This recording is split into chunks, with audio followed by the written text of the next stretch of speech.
इसका आर्किटेक्चर जो है उसके बारे में हमारी डिस्कशन जो है वो हो गई। हमें पता चल गया कि आइस में जो एक क्लस्टर आइस का है, उस एक क्लस्टर में मल्टीपल नोड्स होती हैं और नोड जो हैं वो अपने अंदर पर्सोनास को होस्ट करती हैं। Persona is basically a function और अ फीचर, और जो फंक्शंस हैं या जो कोर पिलर्स हैं आइस के आर्किटेक्चर में वो 4 अदद थे। एक हमारे पास पॉलिसी एडमिनिस्ट्रेशन का पर्सोना है, एक हमारे पास मॉनिटरिंग एंड ट्रबल शूटिंग का पर्सोना है, हमारे पास एक पॉलिसी सर्विस नोड वाला पर्सोना है और एक पीएक्स ग्रिड है। तो इनमें से हर एक का क्या काम है और रिडंडेंसी पॉइंट ऑफ व्यू से कौन क्या सपोर्ट करता है और स्केलेबिलिटी पॉइंट ऑफ व्यू से क्या वसअत है या कहाँ तक जाया जा सकता है, इस बारे में हमने डिस्कशन कर ली। ये जो आर्किटेक्चर आपके सामने है जिसके बारे में हमने बात की, इसके अंदर आइस जो है वो ऑफलाइन मोड में है, प्रोमिस्कस मोड में है, और जो एनफोर्समेंट करने वाला जो एजेंट है that is a NAD, and we are assuming कि वो नैड सिस्को का कोई प्रोडक्ट होगा। यही आर्किटेक्चर ऐसे भी यूज हो सकता है कि are you able to see the screen. ISE में एक ये भी आर्किटेक्चर है जिसमें हम इनलाइन पॉस्चर नोड लगा देते हैं। हमने पढ़ा था कि जो नोड है वो डेटा प्लेन से आउट ऑफ बैंड पड़ी हुई होती है, लेकिन समटाइम्स आप नोड को ट्रैफिक के रास्ते में या इनलाइन भी लगा देते हैं। तो उसका आर्किटेक्चर आपके सामने है। अब देखिए, इसके अंदर जो एंड पॉइंट है वो आकर के कनेक्ट हो रहा है थर्ड पार्टी नैड्स के ऊपर। Third party NADs Juniper, Huawei या any other companies switch, wireless LAN controller या फायरवॉल को कहा जा सकता है। सो डिवाइस आके उस नैड पे कनेक्ट हो रही है और उस डिवाइस के ऊपर एज सच हमने कोई ऐसी कॉन्फ़िगरेशन नहीं की हुई जो उस डिवाइस में कुछ ऐसी एनफोर्समेंट करे कि वो पीएसएन से रब्ता करे। आप देख रहे हैं कि उसमें से traffic as it is pass on हो रही है और वो ट्रैफिक उस डिवाइस में से पास होने के बाद आइस की एक नोड में से इन आउट हो रही है, और ये एनफोर्समेंट का जो पॉइंट है वो बन रहा है। ये जो एनफोर्समेंट पॉइंट है ये आइस का एक इनलाइन पॉस्चर नोड है, यानी ये एक फिजिकल सर्वर है। उस फिजिकल सर्वर के 2 लैन कार्ड्स हैं। एक लैन कार्ड से ट्रैफिक इन हो रही है और दूसरे लैन कार्ड से ट्रैफिक आउट हो रही है, और ये जो सर्वर हम लगाएंगे ये सर्वर कहलाएगा इनलाइन पॉस्चर नोड। आईपीएन जो है वो एक राउटर नहीं होता, ये एक ब्रिज की तरह वर्क करता है, यानी ये ट्रांसपेरेंट है एंड यूजर के लिए।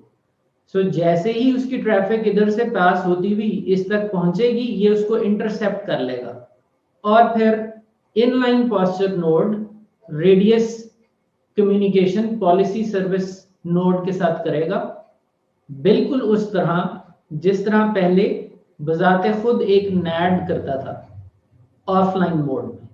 यहाँ पे वो सारी गुफ्तोशनीद पीएसएन के साथ आईपीएन नोड करेगी। और हमने ये देखा था कि आइस के एक क्लस्टर के अंदर टोटल नोड्स कितनी हो सकती हैं और किसी भी रोल के हवाले से टोटल नोड्स कितनी हो सकती हैं या पर्सोना के हवाले से। यू मस्ट रिमेंबर कि आइस में जो पॉलिसी एडमिनिस्ट्रेशन है उसकी नोड टोटल 2 हो सकती हैं, 2 नोड्स। मॉनिटरिंग की 2 नोड्स हो सकती हैं, पीएक्स ग्रिड की 2 नोड्स हो सकती हैं, जो कि इस सिनेरियो में तो दिखाई नहीं जा रही बिकॉज पीएक्स ग्रिड जो है वो एक स्पेशलाइज्ड इंटीग्रेशन के लिए यूज होता है। मिनिमम आपको जो है वो ये 3 ही चाहिए होते हैं पर्सोनास। तो 2 नोड्स पीएक्स ग्रिड की हो सकती हैं। अच्छा जी, आईपीएन भी हमने पढ़ रखा है कि 2 हो सकती हैं। पीएसएन जो हैं वो अप टू 50 हो सकती हैं, और इनमें जो एडमिनिस्ट्रेशन नोड है उसके अंदर एक्टिव स्टैंड बाय का कॉन्सेप्ट है, मॉनिटरिंग नोड के अंदर एक्टिव स्टैंड बाय का कॉन्सेप्ट है,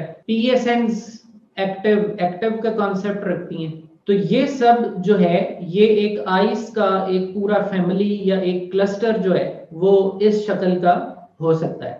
सो आईपीएन का जो आर्किटेक्चर है या आईपीएन का जो इन्वॉल्वमेंट है वो हमने थोड़ा इसके ऊपर उसको ब्रेनस्टॉर्म किया कि आईपीएन नोड अगर लगाई जाएगी तो उसकी रीजन क्या है। मोस्ट ऑफ द टाइम्स हम इसी सिनेरियो में वर्क करते हैं। वी हैव इसको NAD and that NAD actually interacts with the PSN. ये एसएनएस सर्वर ही होगा, 3615 ले लें या आप 3695 ले लें, डिपेंडिंग अपॉन कि आपकी जो डेटा प्लेन ट्रैफिक है वो कितनी है, और उसके ऊपर आइस का पूरा software as it is install होगा और वो जो आइस का जो क्लस्टर है आईपीएन उसका हिस्सा बनेगी। So this is very much an SNS server.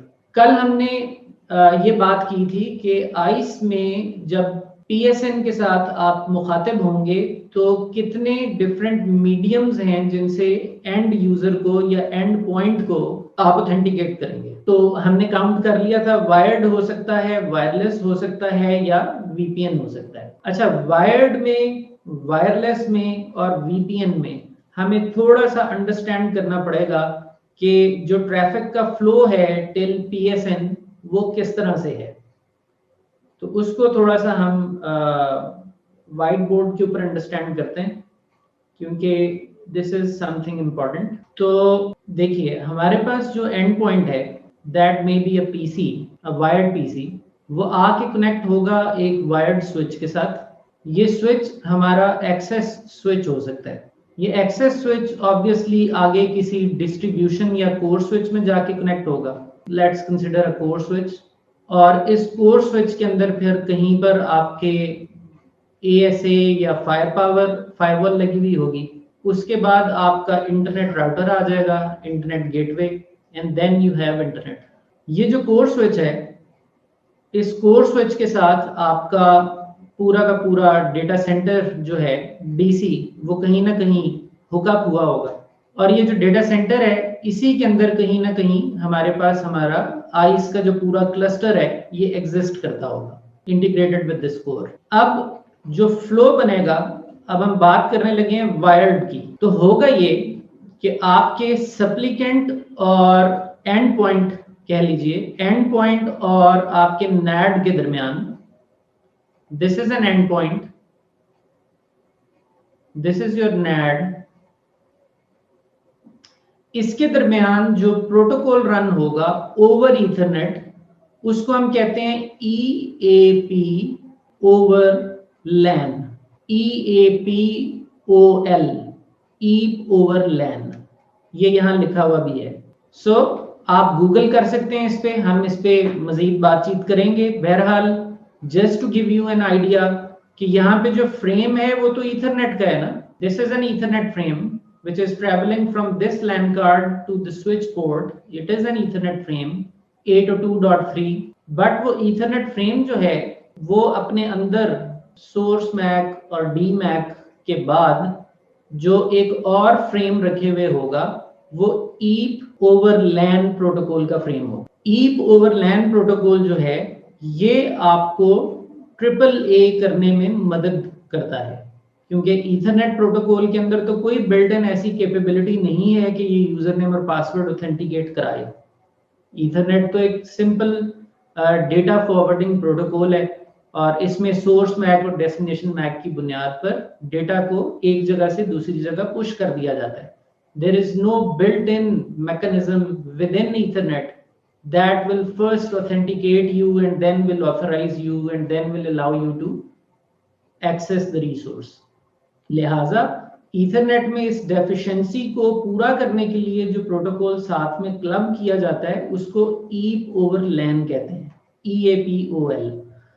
अच्छा, जब आप EAP ओवर LAN प्रोटोकॉल को मिक्स करके ईथरनेट के साथ चलाते हैं तो इसी टेक्नोलॉजी को अब हम 802.3 जो कि ईथरनेट का IEEE स्टैंडर्ड है, 802.3 की बजाय हम इसको कहना शुरू कर देते हैं कि हम 802.1x यूज कर रहे हैं। यू रिमेंबर आपने 802.1q पढ़ा हुआ है, विच इज .1q ट्रंकिंग, आपने 802.1s पढ़ा हुआ है, spanning tree protocol, multiple instance spanning tree. 802.1d पढ़ा हुआ है, सिंपल स्पैनिंग ट्री। तो ये 802.1 की जो फैमिली है, इसमें बेतहाशा वेरिएंट्स हैं। कोई स्पैनिंग ट्री प्रोटोकॉल है, कोई ट्रंकिंग प्रोटोकॉल है, उन्हीं में से एक 802.1x है। x ऑथेंटिकेशन से लिया गया है।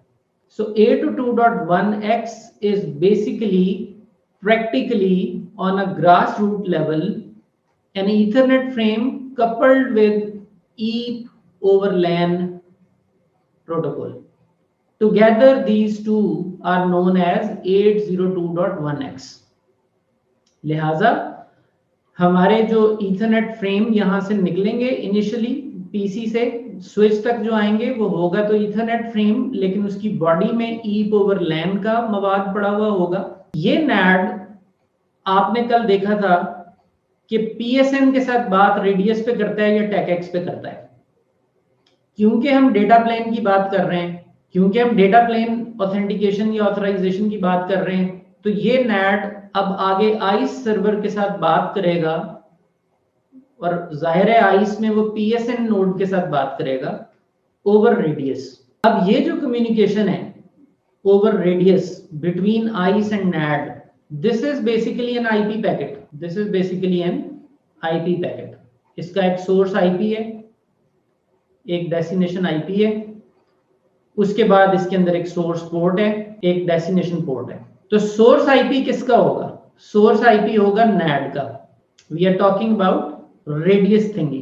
सोर्स आईपी होगा नैड का, डेस्टिनेशन आईपी होगा पीएसएन का। सोर्स पोर्ट कोई भी हाई पोर्ट होगी नैड की, डेस्टिनेशन पोर्ट होगी रेडियस की 1645, और ये पैकेट यूडीपी का पैकेट होगा। ये चीज भी हमें आगे जब हम रेडियस और टैकएक्स को पढ़ेंगे तो क्लियर हो जाएगी। फिलहाल just to give you an idea, so source port NAT की, डेस्टिनेशन पोर्ट आइस पे पीएसएन पे लिसन हो रही होगी 1645, it will be a UDP packet. और ये जो जगह है अंदर जो डेटा पोर्शन है उस पैकेट का, जो अब नैट से कहां जाना है, पीएसएन के पास जाना है, यहां इसके अंदर पड़ी हुई होगी इंफॉर्मेशन जो ईप ओवर लैन से आई है। So here you will have EAP over LAN, EAP over L, ये पैकेट इसके अंदर पड़ा हुआ होगा। यानी कि यहां से ईथरनेट में से ईप ओवर लैन एक्सट्रैक्ट किया जाएगा और वो रख दिया जाएगा एक आईपी पैकेट के अंदर। इस ईप ओवर लैन इंफॉर्मेशन के अंदर एक्चुअली यूजर नेम और पासवर्ड और वो क्रेडेंशियल्स आ रहे हैं जो एंड पॉइंट ने पुश किए हैं और वो आइस ने ऑथेंटिकेट करना है। सो इन अदर वर्ड्स, अगर हम इसको इन अदर वर्ड्स समराइज करें तो हमारा जो नैड है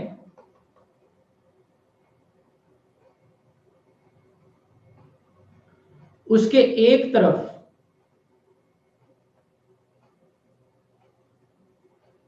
ईथरनेट है, उसके दूसरी तरफ आईपी, ईथरनेट तो है ही है लेकिन ईथरनेट के अंदर आईपी है। यहां पे इस ईथरनेट के अंदर जो इंफॉर्मेशन आ रही है वो आ रही है EAPOL की, और ये इंफॉर्मेशन एज इट इज यहां पर लोड कर दी जाएगी आईपी पे। सो इधर नीचे ट्रक ईथरनेट का है, ऊपर जो कंटेनर पड़ा हुआ है ट्रक के ऊपर वो ईप ओवर लैन का है। तो ये ईथरनेट का ट्रक इस ईप ओवर लैन को यहां से यहां तक ले आया।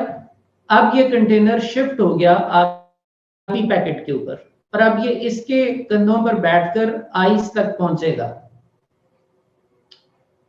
सो नैट दरमियान में क्या कर रहे हैं, it is translating from Ethernet EAP over LAN यानी 802.1x से ट्रांसलेट कर रहे हैं to radius.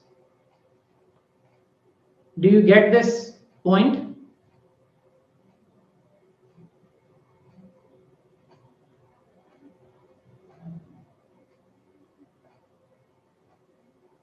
Okay, so wired में भी ऐसे ही है और वायरलेस में भी ऐसे ही है। The difference between wired and wireless will be, इन सारी चीजों को हमने इंशाल्लाह आगे तफसील से देखना भी है। अब अगर मैं वायरलेस की बात करूं तो आपको पता है वायरलेस में you have a wireless node जो वायरलेसली किसी एपी के साथ कनेक्ट होती है। एपी जो है वो किसी एक्सेस स्विच में कनेक्ट होता है। एक्सेस स्विच वही बात किसी कोर स्विच में कनेक्ट होगा। कोर स्विच के साथ आपका डेटा सेंटर कनेक्ट है। उस डेटा सेंटर में ही किसी जगह पर आइस का सर्वर या आइस का क्लस्टर है और यहाँ डेटा सेंटर में आपका वायरलेस लैन कंट्रोलर लगा हुआ होगा और ये सारे के सारे एपीज बैकएंड पर उस वायरलेस लैन कंट्रोलर के साथ एक टनल नुमा कनेक्टिविटी किए हुए होते हैं। So any data traffic that you send towards an access point actually eventually reaches the wireless LAN controller. आप इधर से जो भी डेटा सेंड करते हैं वो इस टनल में से होता हुआ कंट्रोलर तक पहुंच जाता है। ये बाकी सारा नेटवर्क दरमियान में ट्रांसपेरेंट होता है। वायरलेस लैन की बात कर रहे हैं हम। अब यहां जो NAD है बेसिकली वो WLC होगा, not your AP. This WLC is your NAD. So आप वही बात वायरलेस लैन में भी यहां पे 802.11 का वाईफाई फ्रेम यूज करेंगे और उस 802.11 वाईफाई फ्रेम के अंदर EAP ओवर लैन प्रोटोकॉल रन होगा। इस कॉम्बिनेशन को हम कहते हैं वायरलेस 802.1x। ये वही 802.1x है जो अब वायरलेस पे रन हो रहा है। लिहाजा ये जो फ्रेम है ये जब आपके एंड पॉइंट से निकलेगा वायरलेसली एपी तक आएगा। एपी इसको बैकएंड पर as it is pass on कर देगा कंट्रोलर तक। कंट्रोलर फिर वायरलेस लैन कंट्रोलर फिर इसकी फर्दर ट्रांसलेशन करेगा बिल्कुल उसी तरह रेडियस में जिस तरह एक ईथरनेट स्विच ने की थी। So from this point onward it will consult ice and this communication will be on radius protocol. तो जो ईप ओवर लैन का कंटेनर उस ट्रक पर बैठकर कंट्रोलर तक आया था उस कंटेनर को रेडियस के पैकेट में इनकैप्सुलेट करके आइस तक पहुंचा दिया जाएगा। तो कहने का मकसद ये है virtually speaking and point directly किससे बात कर रहा होता है? आइस के साथ। वर्चुअली स्पीकिंग रास्ते में मल्टीपल ट्रांसलेशंस तो हो रही हैं protocol to protocol, but whatever information you are supplying in that information is being eventually processed by ISE. रास्ते में जितनी भी चीजें हैं वो सिर्फ और सिर्फ आपकी वो जो ऑथेंटिकेशन की जो इनपुट आपने दी है यूजर नेम और पासवर्ड की, वो उसको एक डेटा लिंक लेयर से दूसरी डेटा लिंक लेयर में और एक प्रोटोकॉल से दूसरे प्रोटोकॉल में बदल के इवेंचुअली आइस तक बस पास ऑन कर रहे हैं एक मैराथन की तरह। कोई भी डिवाइस रास्ते में आपने जो यूजर नेम और पासवर्ड पुश किया है वो उस पर कोई डिसीजन मेकिंग नहीं कर रही। ना कैटलिस्ट स्विचेस कर रहे हैं, ना आपका एपी कर रहा है, ना आपका कंट्रोलर कर रहा है। वो उस इंफॉर्मेशन को एक ट्रे में रख के बस ट्रे बदलते जा रहे हैं और वो एंड पर पेश आइस के दरबार में ही होती है। तीसरा यूज केस है हमारा वीपीएन वाला। वीपीएन वाले यूज केस के अंदर ऑब्वियसली जो एंड यूजर है वो किसी रिमोट साइट पर वायर के जरिए या वायरलेस के जरिए सबसे पहले तो इंटरनेट पे कनेक्ट होगा कहीं पर। उस इंटरनेट के साथ जाहिर है हमारी वीपीएन गेटवे कनेक्ट होगी। This is our VPN gateway और ये एक एंड पॉइंट है जो दूर दराज किसी जगह पर बैठा हुआ है। Now this VPN gateway may be an ASA or a Cisco firepower or FTD appliance, firepower threat defense appliance। ये appliance बजाते खुद आपके किसी इंटरनल नेटवर्क के जरिए आइस से मुखातिब होगी। तो इस केस में क्या होगा कि आप जो एंड पॉइंट है उस एंड पॉइंट से थ्रू इंटरनेट आप अपने इस लैन कार्ड से टिल दिस वीपीएन गेटवे या तो आईपीसेक प्रोटोकॉल यूज करेंगे या आप एसएसएल यूज करेंगे। सो यूजिंग आईपीसेक और SSL you will try to establish your VPN connection with this VPN gateway। अब ये जो communication हो रही है, we will not consider it as an Ethernet communication or as an IP communication। बहरहाल है तो IP पैकेटिंग जो ट्रैफिक को लेकर के आ रहा है, बट इसको उर्फ आम में या हम IPsec की कम्युनिकेशन बोल देते हैं या SSL की कम्युनिकेशन बोल देते हैं, क्योंकि जो VPN बनवाने वाला डोमिनेटिंग प्रोटोकॉल है वो या IPsec है या SSL है। तो अब इस गेटवे में जो IPsec की कॉन्फ़िगरेशन हुई है, उस IPsec की कॉन्फ़िगरेशन में यानी IPsec के फ्रेमवर्क में और SSL के फ्रेमवर्क में ये फीचर होता है कि वो ऑथेंटिकेशन किसी एक्सटर्नल रेडियस सर्वर से ट्रिगर करे और उससे पूछकर किसी को कनेक्ट होने दे या ना होने दे। लिहाजा यहाँ पे IPsec और SSL से आएंगे आप, यूजर नेम और पासवर्ड IPsec और SSL में आएगा, और आगे वही बात, आगे आइस तक जाने के लिए तो रेडियस का ही दरवाजा है। सो यहाँ से आगे कम्युनिकेशन फिर रेडियस पे होगी। सो इस VPN गेटवे ने इस दफा क्या करना है, इसने यूजर नेम और पासवर्ड IPsec में से निकालना है, SSL में से निकालना है और उसको रेडियस में सजाना है और आइस तक ले जाना है, PSN तक आ जाना है, और PSN ने बताना है जी आने दें या ना आने दें। उस बेस पर VPN डिवाइस ने कनेक्ट होने देना है या नहीं होने देना है। लिहाजा ये 802.1x वाला केस नहीं है, ये SSL या VPN वाला केस, IPsec वाला केस है। तो फर्क समझ में आ रहा है, वायर्ड में क्या नॉमेनक्लेचर है ग्रास रूट पर, और वायरलेस में क्या है और VPN में क्या है। आप लोगों ने थोड़ा सा इस प्रोटोकॉल को, ईप ओवर लैन को, इसको आपने थोड़ा गूगल करना है, एक्सप्लोर करना है, इससे थोड़ी अपनी आपने फेमिलैरिटी जरा मजीद बढ़ानी है, क्योंकि this protocol is the mover and shaker of wired and wireless use cases in ISE. इसको हम यूजुअली फ्लो भी कहते हैं। We will use a word use case, या हम वर्ड यूज करते हैं फ्लो का। सो यूज केस या फ्लो का जब हम लफ्ज यूज करते हैं तो हम ये एक्चुअली बात कर रहे होते हैं, ये जो रिक्वेस्ट आई है और उसका इसने रिस्पांस देना है, ये किस जाविये से आई है, ये वायर्ड वाले नॉमेनक्लेचर से आई है, ये वायरलेस वाले नॉमेनक्लेचर से आई है, या VPN वाले नॉमेनक्लेचर से आई है। लिहाजा अगर वो वायर्ड सिनर्जी से आई है तो वो wired.1x का यूज केस है, that will be known as wired 802.1x का केस, या वो wired.1x का फ्लो कहलाएगा। अगर वायरलेस से आई है तो हम आइस पे बोलेंगे कि भाई ये wireless.1x फ्लो है या wireless.1x का यूज केस है। ये चीज समझना इसलिए इंपॉर्टेंट है कि आगे चल के आपने आइस की पॉलिसीज पढ़नी है। तो आइस की जब आप पॉलिसीज पढ़ेंगे तो उसमें आप इस चीज को देखेंगे कि जब आप एक पॉलिसी बनाएंगे आइस की, तो आइस की पॉलिसी में जो सबसे बड़ी चीज है वो होगी एक कंडीशन।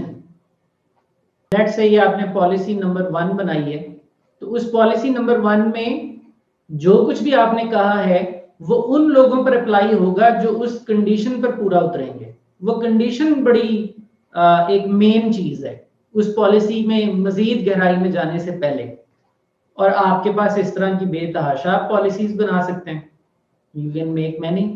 तो अब आपकी पॉलिसी नंबर 1 है, पॉलिसी नंबर 2 है, पॉलिसी नंबर 3 है, 4 है, तो हर एक में अपनी कोई ना कोई कंडीशन है। Before you start using the permissions defined in that policy. ये जो कंडीशन है ना, इसका सारा का सारा दारोमदार आपके फ्लो टाइप के साथ है, या in other words use case के साथ है। तो आप एक पॉलिसी बनाएंगे, आप कहेंगे ये वो पॉलिसी है जो 802.1x वाले फ्लोज पर इतलाक होगा इसका, और वो वाले 802.1x जो वायर से आया हूं। मैं बताता हूं अभी, 802.1x और वायर से आए हूं, ये वो 802.1x है जो वायरलेस से आया हो। ये पॉलिसी वीपीएन वालों के लिए चलेगी। तो फ्लो टाइप या यूज केस वहां जाके आइस के अंदर फिर मुख्तलिफ पॉलिसीज पे मैप हो जाते हैं, और वो पॉलिसीज पे टिकल डाउन होती जाती हैं। उसके अंदर फिर आगे गहराइयां हैं अपनी, और अपने पैरामीटर्स हैं जो आप आगे डिफाइन करते हैं। सो इसलिए भी ये डिस्कशन काफी इंपॉर्टेंट थी जो हमने अभी की। एक थोड़ा सा अपना एक ब्रेनस्टॉर्मिंग की कि चीजें आगे चल के किस तरह कनेक्ट होंगी टूवर्ड्स द कॉन्फ़िगरेशन। अब तबस्सुम का क्वेश्चन है कि how ISE knows whether it's wired और वायरलेस। आइस को इस तरह पता चलता है कि जब आपका 802.3 का ईथरनेट फ्रेम शुरू होगा, तो आप जाहिर है यहां से जब आपकी ट्रैफिक आएगी और वो इवेंचुअली रेडियस में ट्रांसलेट होगी, तो रेडियस के पैकेट के अंदर कुछ ऐसे एड्रेस वैल्यूज एवीज, जिन लोगों को रेडियस का पहले से मालूम है वो जानते हैं कि एवी क्या चीज है, एड्रेस वैल्यू पेयर। और जिनको नहीं मालूम, कोई बात नहीं, हम जब रेडियस का प्रोटोकॉल आगे डिस्कस करेंगे तो ये हमें पता चल जाएगा ये क्या है। तो एड्रेस वैल्यू पेयर्स जो हैं, ये बेसिकली वो इंफॉर्मेशन है जो नैड से पुश होती है आइस को। तो उस एवी पेयर में नैड ये बताता है कि ये जो मुझे ईप रिसीव हुआ है पीछे, ये मुझे जो नीचे ट्रक लेकर आया इस ईप को, वो 802.3 का ट्रक था या 802.11 का ट्रक था। तो वो information till ice PSN radius के एड्रेस वैल्यू पेयर्स के अंदर फिट होके आती है। तो आइस को पता चल जाता है कि ये ईप में जो यूजर नेम और पासवर्ड आया है, ये दूर कहीं वायरलेस मीडियम से जनरेट हुआ, और ये जो ईप में यूजर नेम और पासवर्ड आया है मेरे तक, ये दूर कहीं वायर्ड मीडियम से जनरेट हुआ। लिहाजा उस क्लू की बिना पर वो डिफरेंट पॉलिसी के अंदर उसको कनेक्ट करके और आगे डिसीजन मेकिंग कर सकता है।